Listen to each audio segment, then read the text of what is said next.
La plaça de l'Almoina i el carrer d'Emília Aparicio Olmos, ple de sentiment, ple de valenciania, ple de xiquetes i xiquets d'Ausias Mar, na Rovella, que acompanyen a Ainhoa Vergaz Verde, fallera major infantil.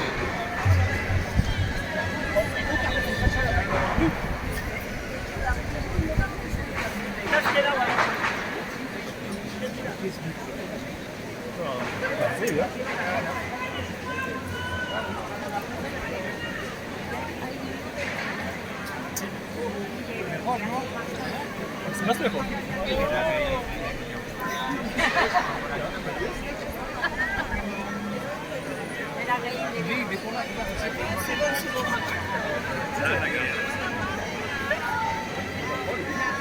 Ainhoa Vergaz Verde, fallera major infantil d'Ausias Mar, na Rovella.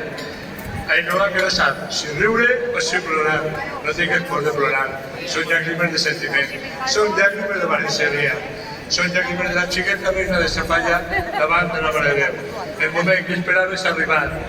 Ainhoa Vergaz Verde, fallereta major infantil d'Ausias Mar, na Rovella, acompanyada del president Bruno Bernat Picó, que al arribar davant de la Mare de Déu es lleva el barret en senyal de respecte.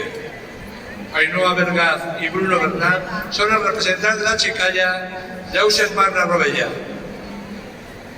Endavant falla que l'Ies de Bellver Garbí, en esta il·lusió que fa en el dia de l'ofrena a la Mare de Déu.